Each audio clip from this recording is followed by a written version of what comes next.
country, God is good all the time. And I know there was at least one of my followers I promised I would get this list together for, and this is in regards to dealing with gout. And so what this video is about is that I put together a list of herbs and more. Let's make that clear for those people who think it's just supposed to be about herbs.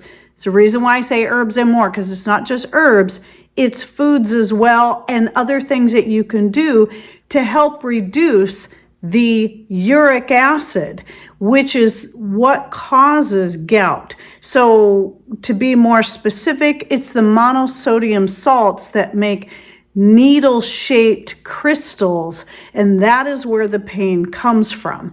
It most commonly affects people's big toes, but it can affect other joints within the body. So if you understand that one of the things is to help reduce the uric acid, that can give you a better place to start in knowing how to deal with that. And one of those things is simply just staying well hydrated and keeping your body flushed. So lots of good herbal teas, water, and so on. But let me go ahead and get into this list. And I'm actually going to start off by listing some of the nutrients that can be quite helpful. So any of your foods or herbs that are high in these particular nutrients will be what you'll want to look into. So those nutrients would be magnesium, potassium, quercetin, vitamin C, and D. And then you have your omega fatty acids that are also going to be helpful. So let me go ahead and read off some herbs. I've got a few right here, including the turmeric, which I have at the top of the list. Ginger, shown right here.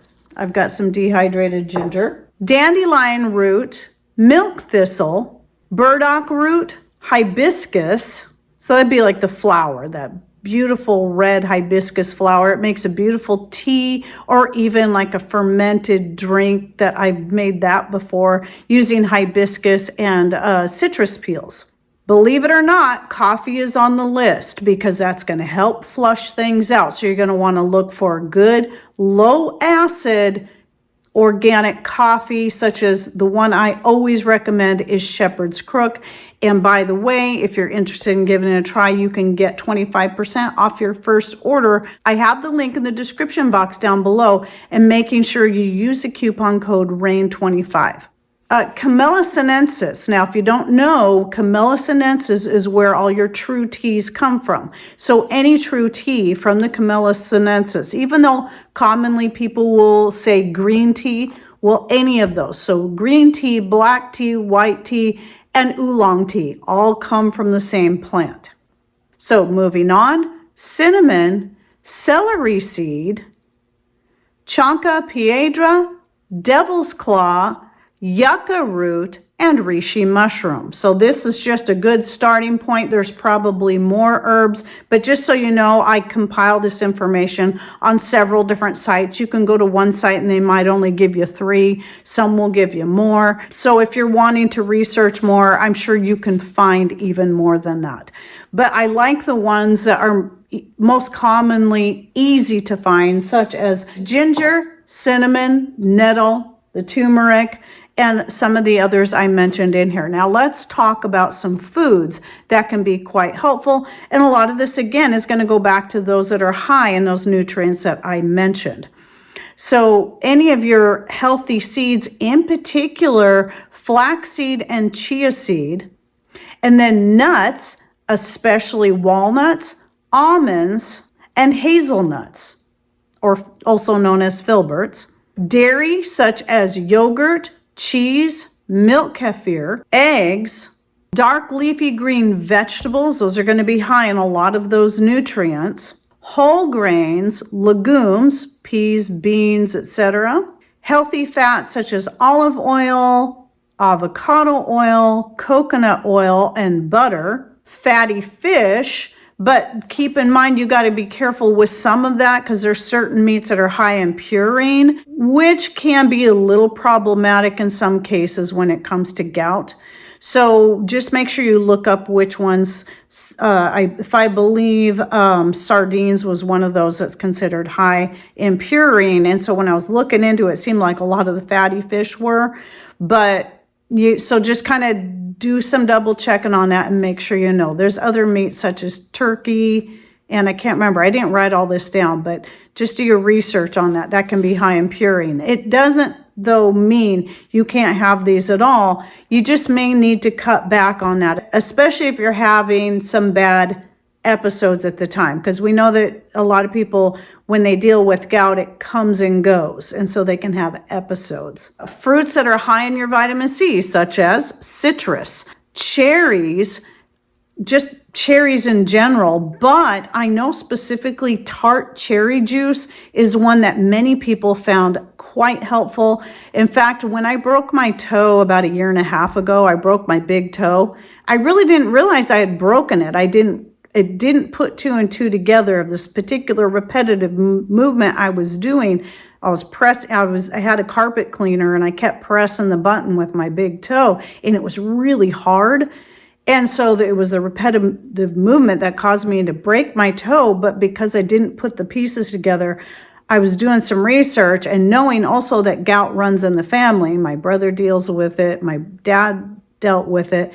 I thought maybe that's what I was dealing with, and it was horribly painful. So I was looking into that, and I got myself some tart cherry juice, and then realized it wasn't doing any good for me, and I realized why. It was because I had a broken toe, so I had to treat it completely differently. So what I did was I gave that tart cherry juice to a friend who was having a especially bad episode of gout, and I had it on hand for her. I said, here, take this. And so she was really grateful, very helpful to her. Some other things that I found listed were like apple cider vinegar, but you know how I am. I believe any of your vinegars, especially in this case, anything is going to come from a fruit. So it could be apple, pear, peach, and I would think any vinegar made with citrus fruits, oranges, lemons, limes, and grapefruits, because then now you're going to get that even more vitamin C in there. Also avocados, that falls into the healthy fats, and bananas, of course, because we know they're high in certain key minerals.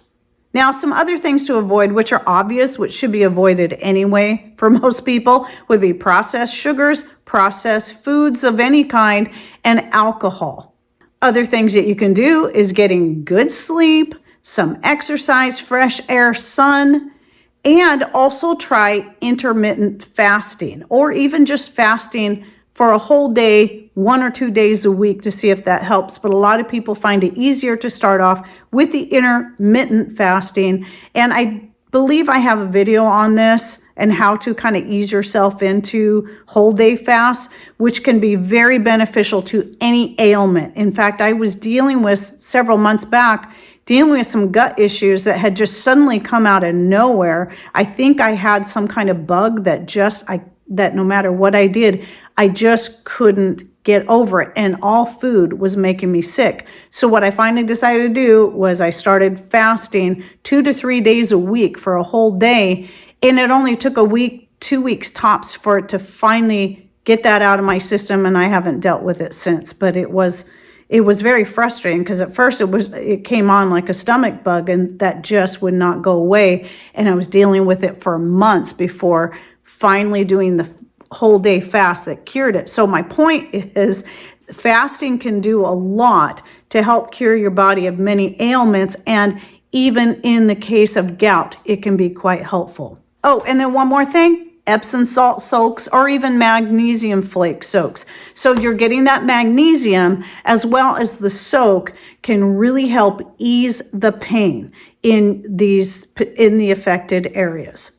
What I'm going to do, by the way, if I remember, is I'm going to go ahead and type up this list, and then I'll provide a link to the written list so you don't have to try to write all this stuff down in the description box down below, and it's free to access, even though it's going to take you to Patreon.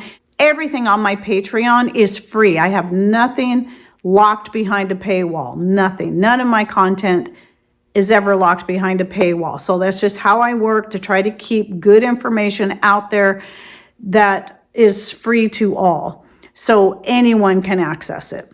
So anyway, I hope you enjoyed this video, and if you'd like to look into more such videos. I have a pretty long playlist where I've compiled herbs, foods, and other such things to help with various ailments, or just to help you have maybe healthier skin or healthier hair or whatever it may be. And I will put the link to that whole playlist also in the description box down below. And please share with us in comments down below if you deal with gout or have friends or family that do. What do you or they do that really is helpful in dealing with that, in getting the uric acid out of the system and dealing with the pain? Please share with us in comments down below. And thanks for watching. Take care and God bless.